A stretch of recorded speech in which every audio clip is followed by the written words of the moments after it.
Hello everyone, welcome to the PUFacademy lecture. In this chapter, we're going to introduce the history of FIPS 140-3 and the importance of moving toward FIPS 140-3. Let's quick start with the history of FIPS 140-3. 140-3 was officially approved and published in March 2019. This is the core standard itself. It defines the security requirements that every cryptographic module must meet.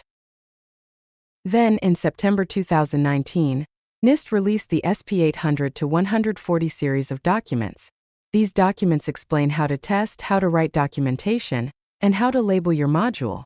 In other words, they provide the implementation and testing guide for FIPS 140-3.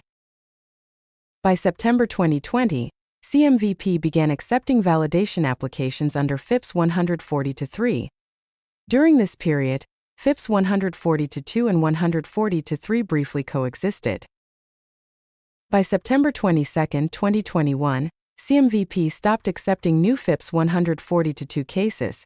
From that point onward, all new modules had to follow FIPS 140-3.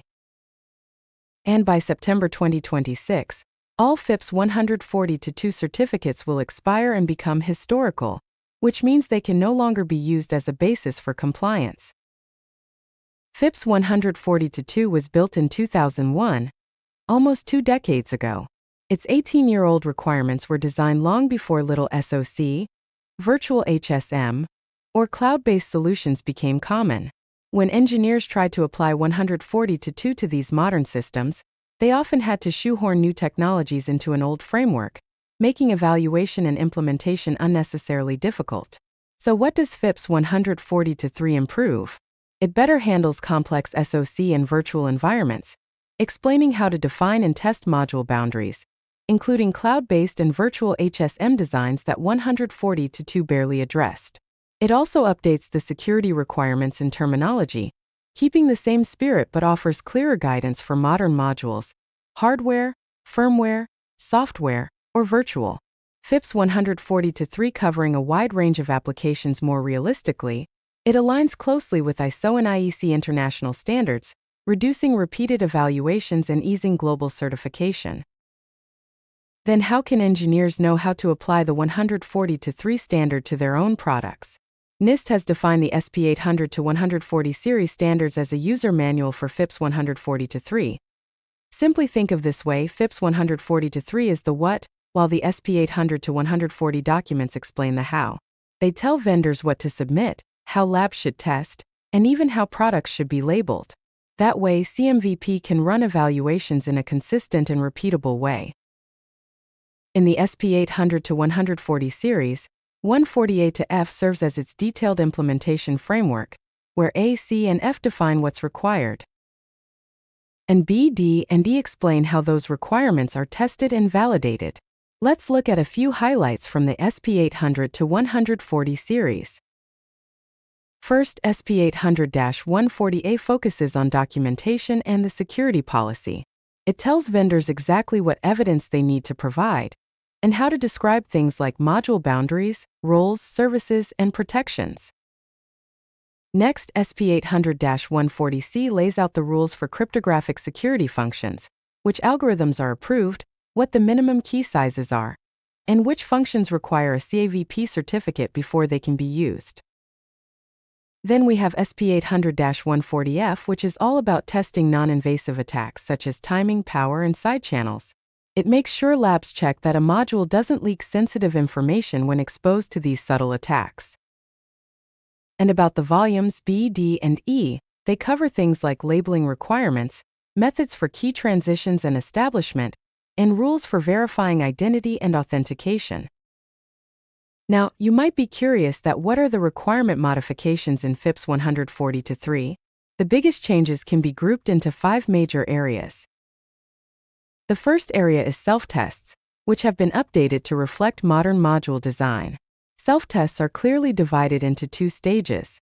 Before a module does anything, it must verify its software and firmware integrity, ensure there's no bypass, and confirm all cryptographic algorithms are operating correctly. Once running, conditional fault detection tests come into play, verifying an algorithm before first use. checking a newly generated key pair, or validating freshly loaded code. The goal remains simple: never let a broken or compromised function pass unnoticed. The second area is roles, services, and authentication, which are now defined more clearly and aligned with SP 800-140E. FIPS 140-3 reorganized these rules into a dedicated document, making it easier to see what kinds of authenticators are allowed. For example, password-based authentication must now meet stricter size and complexity requirements, while other authenticators like one-time codes and cryptographic tokens are explicitly recognized as valid.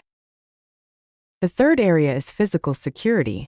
At the higher levels, especially security level 3 and 4, the standard requires materials-related protections, like tamper-evident coatings or enclosures, and even environmental failure testing at level 4. Modules must detect abnormal conditions such as voltage, temperature, or radiation changes, and respond safely by clearing keys or disabling outputs. And the fourth area is software, firmware, and OS security. FIPS 140-3 enforces stronger control of trusted execution, verifying code loading, updates, and privileges. But remember, a pure software module cannot approach level 3, since physical protection and detection rely on hardware. That's why a hardware root of trust is essential for higher assurance. Then at the final area, at non-invasive security requirements, side-channel attacks are no longer optional tests. Timing, power, and electromagnetic analysis now have defined requirements and acceptance criteria. Vendors must prove with data that their designs can resist these attacks in practice. In short, FIPS 140-3 raises the bar with materials-based protection, environmental resilience, trusted execution, and side-channel resistance, all vital for modern secure modules. Thank you for watching PUFacademy lecture. We look forward to seeing you again soon.